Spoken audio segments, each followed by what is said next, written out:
Washington, and the Lions, Detroit. So you can break down the game, and then we can kind of go one by one there. So start with the game. So similar trends to the other one. All the same trends pretty much apply here. I got to be on the Commanders. So I'm on Commanders plus 9.5. And what I want to know is, are we sure we think what we think about these teams? Because on the season long numbers, what we think is both offenses are really good. Detroit's is a little better. And what we think by DVOA is Detroit is a top 5 defense, Washington bottom 10. That's the big mismatch. Trust the defense that's been a little better. They're getting a little healthier. We think that's how this goes. But last 6 games down the season, Detroit was the bottom 5 defense, including number 30 pass defense before the Minnesota game for 3 games. Washington was up to 10th by DVOA defense. Now, I don't know if I trust that. However, they just played the Bucs, who were top 7 offense. They held them to 20 points. That was, I think, maybe their best defensive game of the season against a really good opponent. Detroit defense has played a top 10 offense 6 times. And over the final 6 weeks, they allowed 31 in one of those games. They allowed 34, and they allowed 48 points. They allow almost 28 points a game against top 10 offenses, which Washington is. So we got a high total here, 55.5, crazy number, clear shootout potential. I think I want the better quarterback. I think I want the quarterback that I trust in this matchup, like we talked up there at the top of the show. And I think, too, both these teams are aggressive on 4th downs. I think this game ultimately comes down to maybe 3 to 5 4th down plays. That screams volatile to me. That screams danger for Detroit. You don't want Washington and Jane Daniels on the field against a defense that's a little banged up and missing guys. You don't want the game to come down to 2, 3, 4th downs or a 2-point conversion.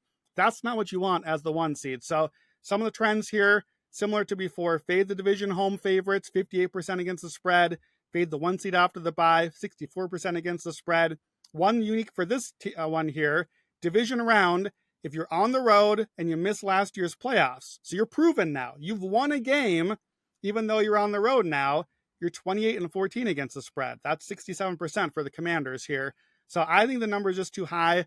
Detroit 6-2 in playoff opponents this year, but 6 of those 8 games were close. They only won twice by 7 or more points. Washington has not lost by more than 8 since the season opener. Since Jaden Daniels' rookie debut in the NFL, they've played 13 out of their 18 games within 8 points, including 4 of their 5 losses, everything except just that opener. So, Commanders plus 9.5 to keep it within 1 score. But I'm going to keep going because I think that they're alive to win, and I am playing them to win in this case. Those same trends that I just mentioned, every one of those trends says to also play the money line. Every one of them is anywhere from like a 15 to a 35% ROI, including division round underdogs of 7 to 11 points, 12-25 straight up, better than 1-3, 43% ROI on those teams. Now look, that fits Houston too. And I'll go the other way. You have this trend in your article. Underdog winners from the wild card round do not win in this round. History is very bad to them. Since 2012, I think 1-20 straight up. So they probably don't win. They probably keep it close. But again, if we got a high scoring game, if I have the better quarterback that I like better than Jane Daniels, and if there's this 4th down volatility and can they have that magical touch to get over the line? I want Washington with a magical touch. They have 7 wins this season in the final 10 seconds, including 5 straight games right now. They stopped the Saints on a 2-point conversion with zeros on the clock. They scored a touchdown against Philly, 6 seconds left. Touchdown against Atlanta in overtime, walk-off. Touchdown against the Cowboys, 3 seconds left. And then we got the DC Doink last week, the walk-off field goal winner. I think this is a team of destiny pick. I'm not going to play the money line plus 410 because I don't think Washington can win by much. Washington by 1 to 6 points. 600, 6-1 odds. That's my pick. I think the Commanders can actually pull this thing off. Yeah, you say magic and you say destiny, and I'm like, is he talking about the Lions? And then you say to yourself, no, he's talking about Washington. I mean, both these teams feel like we've called magic and destiny over and over again, and it's just fascinating that they have to play each other. One stat I'll give you before I just give you a concept. Playoff underdogs of 7.5 or more, 32-29 ATS last 20 years. We get it. The thing I thought was interesting, if the dog scores 17 or more, they're 26-13 ATS, 67%. If that dog scores 21 or more, 18-8, 69%. It's just really a question of Washington's averaging 28 points per game. Washington tends to put up a bunch of points in these games. How many points do you think Washington can get in this one? Because, yeah, Detroit could win 49-29 or something like that. Sure. But I think if you get to 24, 28, you're going to hope Washington gets the cover, and the data kind of says you probably will. The other one I'll toss here, which I just thought was interesting before you get into your prop, when I started looking up this Washington-Detroit game just beginning of the week, I asked myself, has a running quarterback ever won a Super Bowl? And I believe the most rushing attempts from a regular season from a QB to win it was Russ with 96 in 2013. Since we've had like Cam and Hurts and even Russ again, they've lost in the Super Bowl with 100 plus. So this year, Hurts, Jaden, Lamar, and Josh, all 100 plus. Now, obviously, that leaves Goff and a few others in terms of like who could not make them win. But we've seen 49 quarterbacks, 100 plus rush attempts. 3 made the Super Bowl. None have won it. So we're really trying to say to ourselves, like, we're looking into something different here. I like Washington. I'm with you. But this is also something that, we just haven't seen. Like, Jaden could lead all quarterbacks in passing touchdowns by the time this is over if he gets there, or he can lead them in rushing. And I know we can say that about Lamar, but I do think it's possible with this Washington team, which makes this weekend so interesting. Sorry for the little spiel there, but I thought it was fascinating. Talk to me about your prop. What do you think?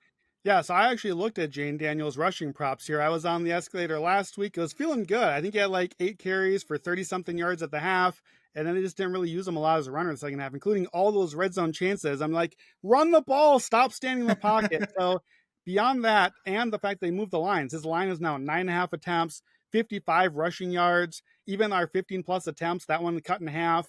I was looking at that. I looked at Terry McLaurin. He's been red hot on touchdowns. Amon-Ra, I think, can chew up the middle of the field.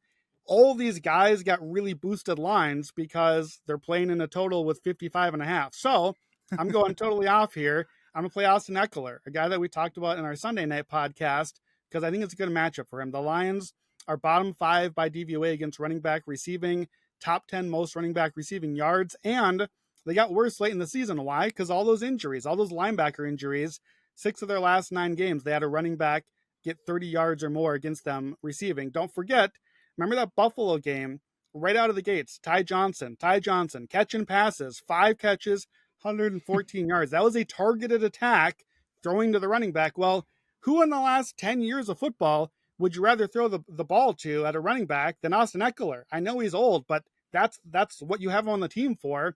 You have him out there to protect the quarterback and to play those third downs and passing situations. He was back last week.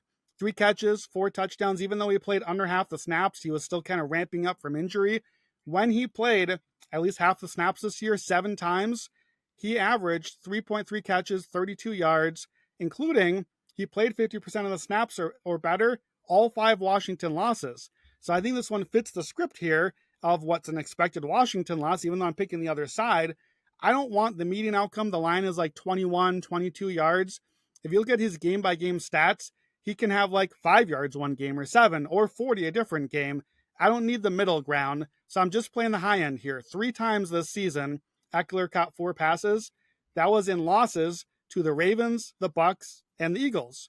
He had 47 yards or better all 3 of those games, and I think that's basically what the presumed expectation is for this game. The Lions fit those teams. So give me Austin Ekeler, 40 receiving yards is 3-1, 50 receiving yards plus 525. Both of those in the quick slip. Just a little prop here, and otherwise I'm just on Washington in this game. All we can hope is that they've learned their lesson and play Brian Robinson less and Austin Ekeler more. We just saw so much efficiency. A bunch of us were on props last week. It was frustrating as heck. Just get him on the field.